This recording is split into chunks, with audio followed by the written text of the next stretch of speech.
네, 오늘 제목은 하나님을 가까이 하라입니다.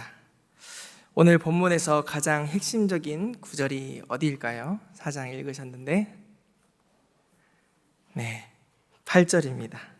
한번 앞부분만 같이 한번 읽어보겠습니다. 하나님을 가까이 하라. 그리하면 너희를 가까이 하시리라. 아멘. 언제나 우리의 대답은 하나님입니다. 야고보서 4장은 미움과 다툼에 대해서 이야기합니다. 그런데 그것을 멈추게 하는 방법은 무엇일까요? 원인을 없애는 것이 아닙니다. 바로 답은 무엇일까요? 우리의 답은 언제나 하나님입니다. 하나님을 가까이 하는 것입니다. 우리의 신앙의 본질도 그렇지 않습니까? 기도하러 나와서 내 기도가 응답되고 안 되고가 그렇게 중요합니까? 중요하죠. 그런데 아닙니다. 그 과정을 통해서 하나님과의 관계가 올바로 되는 것, 이것이 우리에게는 가장 중요합니다. 그리고 하나님은 이것을 가장 귀하게 여기십니다. 오늘도 하나님과 가까워지시는 저와 여러분, 우리 평생의 삶이 되기를 원합니다. 1절부터 보겠습니다. 너희 중에 싸움이 어디로부터, 다툼이 어디로부터 나느냐? 너희 지체 중에서 싸우는 정욕으로부터 나는 것이 아니냐? 싸움과 다툼 참 많이 있습니다. 집에서도 보면은 저희 집은 늘 싸움이 있습니다. 네, 아이들끼리 싸우고, 또 때로는 다른 집 아이와도 싸우고, 또 저희 부부끼리도 싸웁니다. 사회에도 보면은 지역끼리도 싸우고, 성별이 다르다고 싸우고, 또 인종 간에도 갈등이 있고, 종교가 달라서도 싸웁니다. 갈등, 경쟁, 질투, 불만, 이것저것이 많이 있습니다. 전쟁은 또 왜 일어납니까? 야고보는 정욕으로 인해 다투고 있는 것이라고 말을 합니다. 정욕, 욕심, 이것이 문제입니다. 불교에서는 모든 갈등의 원인을 삼독이라고 합니다. 3가지 독이 있다 해서 삼독이라고 합니다. 뭐냐면 탐, 진, 치.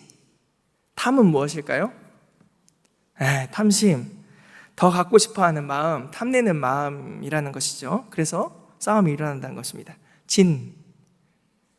진노, 막 분하고 성내는 것을 말합니다. 다른 이를 또 미워하고 배제하는 마음을 진이라고 합니다. 치는 무엇일까요? 백치니 할 때 치인데, 어리석음, 알지 못함, 바른 것을 보지 못함을 치라고 합니다. 탐내기 때문에 싸움이 나오고, 또 화를 참지 못해서 싸움 나는 것이고, 이해가 아닌 오해로 인해서 싸움이 난다는 것입니다. 그런데 이것이 그냥 내면에만 가만히 있으면은 자기 자신의 싸움이 될 것인데, 이것이 밖으로 표출되면 상대와 싸우게 됩니다. 내면의 싸움을 이기지 못하고 밖으로 표출되게 하는 것이 있는데, 불교에서는 이것을 뭐라 하냐면 집착이라고 합니다. 결국 집착 때문에 자기와의 싸움에서 지고 갈등을 불러일으킨다고 합니다. 그래서 불교에서는 이것을 해결하기 위해서 뭐라고 합니까? 집착을 놓아라, 내려놔라, 집착을 끊어야 된다. 갑자기 이게 절도 아니고 이렇게 보시는 분들이 있는 것 같아요. 그런데 야고보서 4장에서는 같은 문제를 다루지만 해법은 다르게 제시합니다. 불교에서는 집착을 내려놓으라며 마음을 정화하는 것을 이야기합니다. 하지만 야고보는 집착을 내려놓는 것보다 더 근원적인 문제를 짚어냅니다. 왜 우리는 그렇게 집착을 하는가? 그 뿌리를 정욕, 하나님과 멀어진 마음이라고 하는 것입니다. 사람이 스스로 집착을 끊어낼 수 있을까요? 마음을 다잡는다고 해결될 수 있을까요? 1절을 다시 보면 너희 중에 다툼이 어디로부터 나느냐? 너희 지체 중에서 싸우는 정욕으로부터 나는 것이 아니냐? 불교는 갈등의 표면으로 드러나는 것을 집착이라고 한다면, 성경은 그 집착의 뿌리를 정욕, 더 나아가 하나님 없이 스스로 행복을 쥐고자 하는 마음, 곧 하나님과 떨어져 멀어진 마음을 말합니다.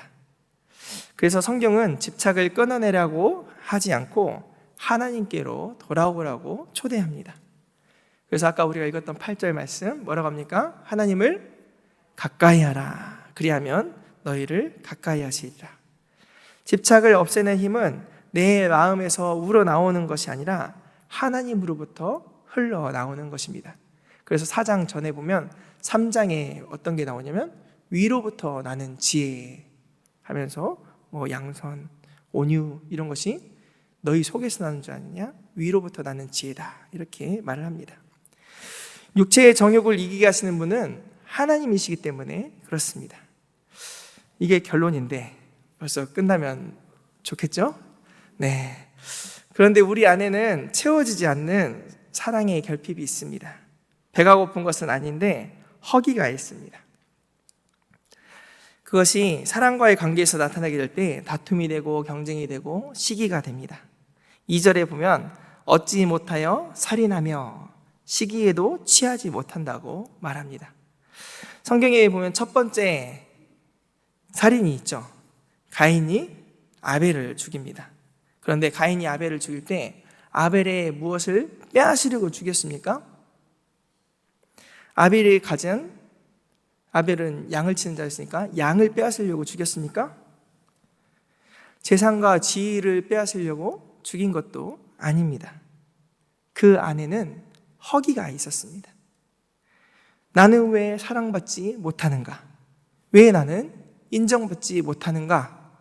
이런 허한 마음이 있었습니다.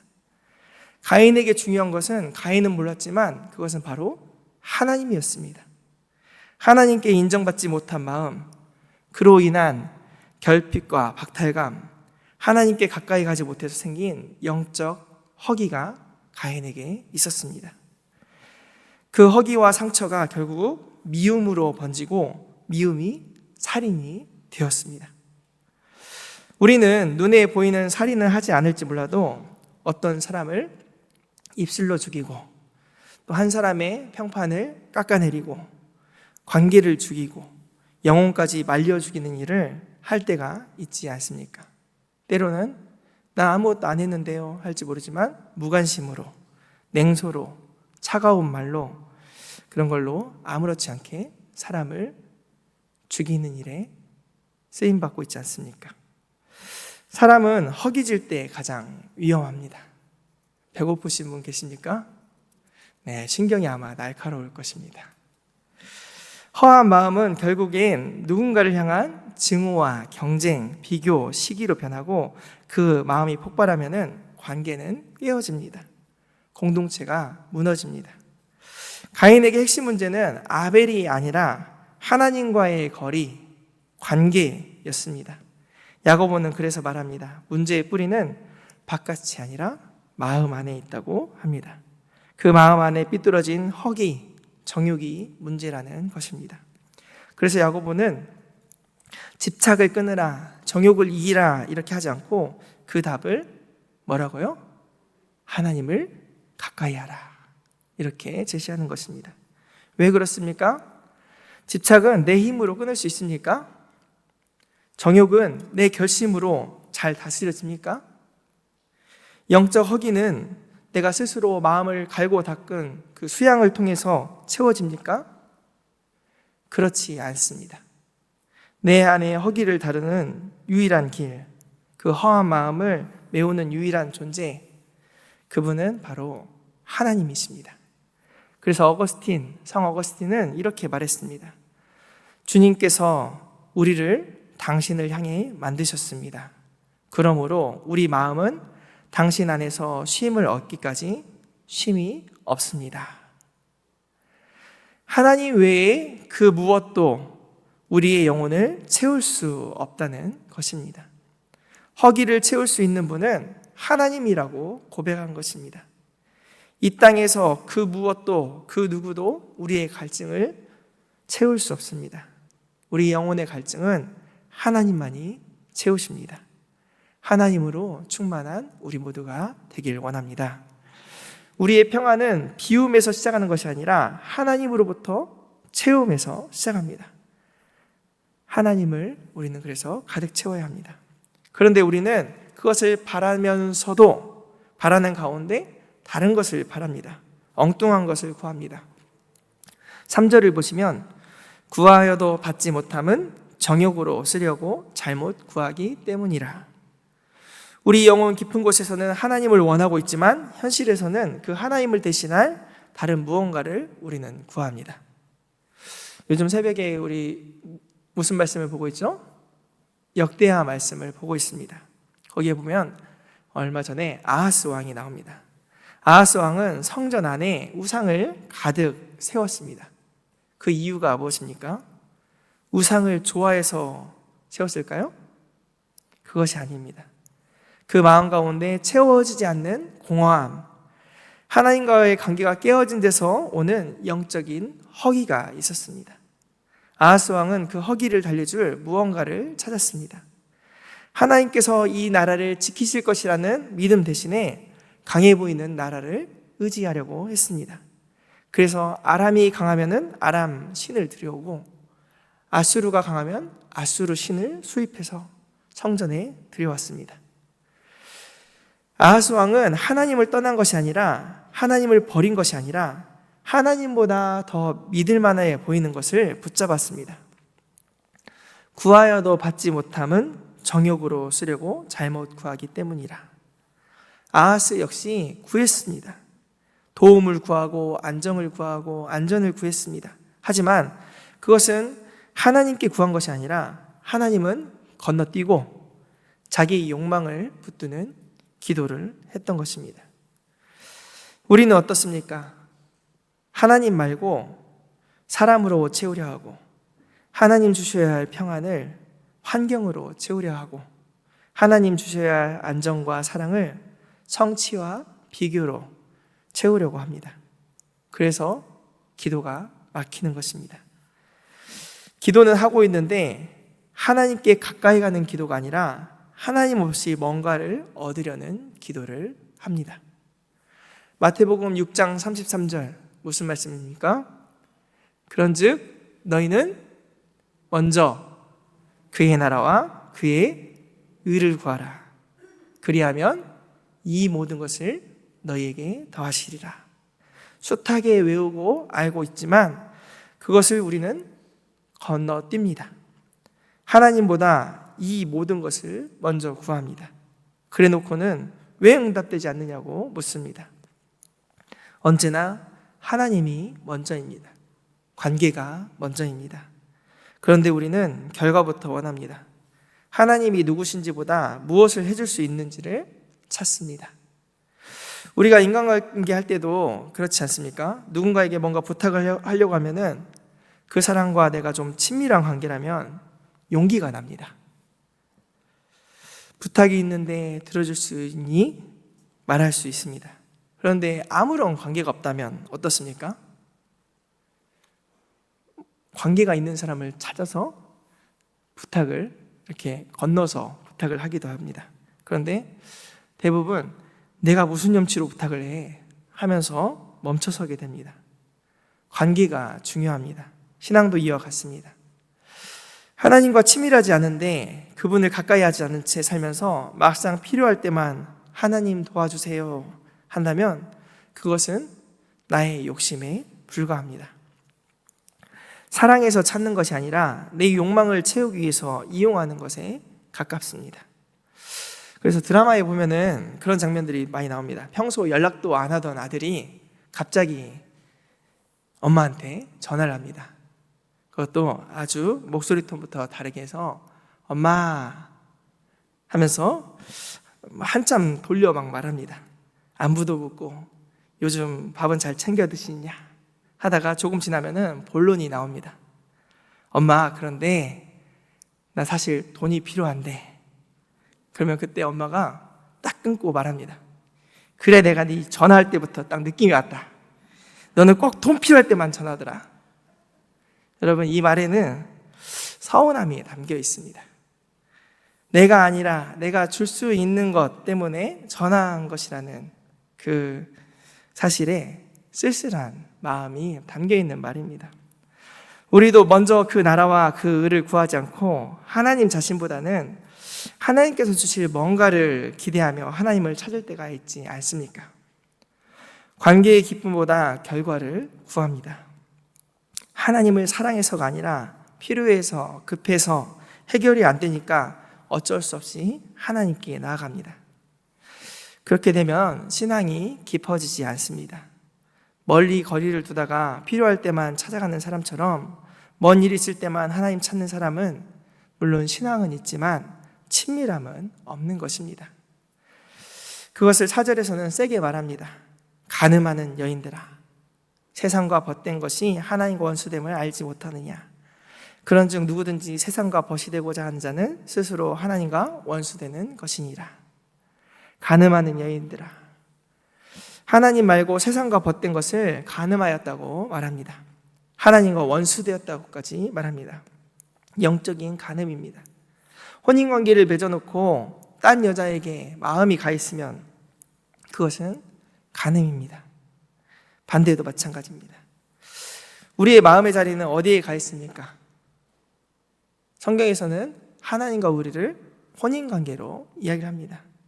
하나님 말고, 하나님은 건너뛰고 소유, 사람, 평판, 돈, 성취, 권력에 가 있지는 않습니까? 마음이 떠나 있지는 않습니까? 마음을 살피시는 하나님이 모르실 리 없습니다. 그런데 하나님은 5절에 보면은 우리를 질투하실 정도로 사랑하신다고 합니다. 질투는 사랑이 없으면 나오지 않습니다. 아내가 새침하게 어제 누구 만나고 왔어? 재밌었어? 이렇게 묻는다면은 여러분 무슨 뜻입니까? 진짜 재밌었어 이렇게 말하면 네, 꽝입니다. 꽝. 네, 그 속뜻은 무엇이냐면 나 없이 재밌디? 이런 뜻입니다. 질투는 사랑해야만 나는 것입니다. 질투하시는 하나님이라는 표현이 성경에 또 나옵니다. 어디 나옵니까? 출애굽기 20장에 보면 십계명, 나 여호와는 질투하는 하나님인즉 이렇게 말합니다. 하나님은 우리 마음이 딴 곳, 우상에게로, 세상에게로 향해 있을 때 그때만큼 서운해 하시는 일이 없습니다. 하지만 소망이 있습니다. 6절입니다. 그러나 더욱 큰 은혜를 주시나니. 하나님은 우리가 잘못했다고 진단만 하시는 분이 아니십니다. 치료하시는 분이십니다. 은혜를 얻을 방법을 알려주십니다. 그것이 무엇입니까? 마귀를 가까이 하는 것입니까?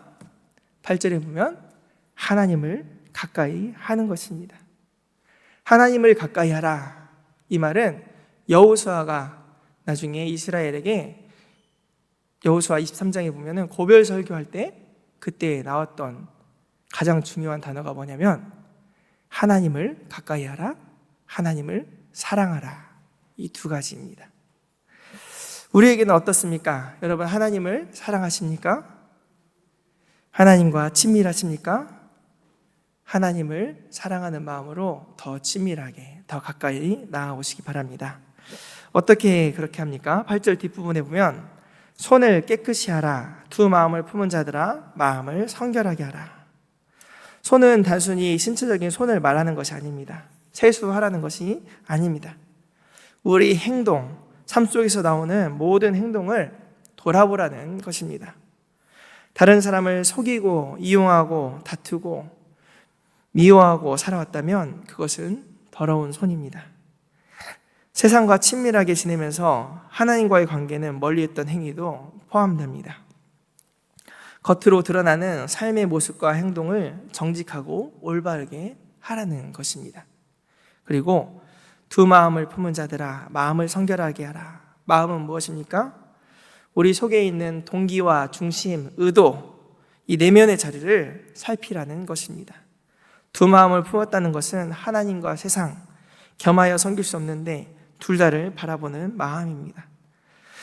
하나님을 사랑하는 척하면서 세상의 권력과 안정, 유익을 먼저 구하는 모습입니다. 겉으로는 기도하고 교회 다니지만 우리 마음속에는 무엇이 가득 차 있습니까?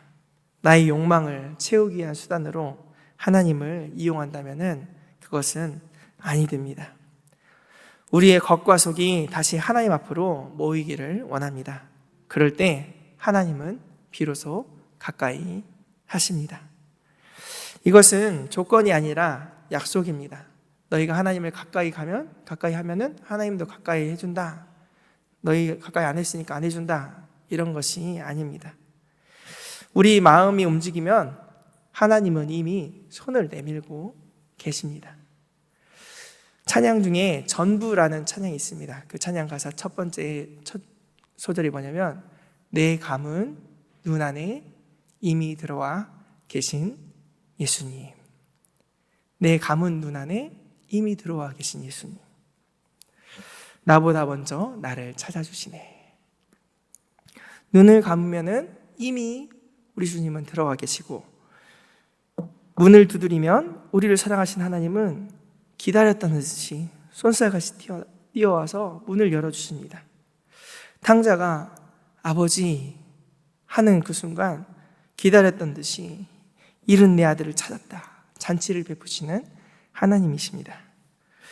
그러면 우리는 어떻게 하면 됩니까? 9절과 10절입니다. 슬퍼하며 애통하며 울지어다. 너희 웃음을 애통으로, 너희 즐거움을 근심으로 바꿀지어다. 주 앞에서 낮추라. 그리하면 주께서 너희를 높이시리라. 하나님께 가까이 가는 길은 겸손입니다. 내 마음의 교만 내려놓고 하나님 아니어도 다른 것으로 채울 수 있다는 착각을 내려놓는 것입니다. 그리고 스스로 낮추어 주님 앞에 나아가는 것, 이것이 하나님과 친밀해지는 첫 걸음입니다. 그러면 어떤 모습으로 회개할까요? 막 웃고 즐겁게 지내다가 얼굴 싹 바꿔가지고 울고 근심 있는 표정으로 그런 표정을 지으면 되는 것일까요? 겉모습만 이렇게 바꾸면 되는 것일까요? 아닙니다. 야고보가 말하는 웃음을 애통으로 즐거움을 근심으로 바꾸라는 말씀은 감정 연기를 하라는 것이 아닙니다.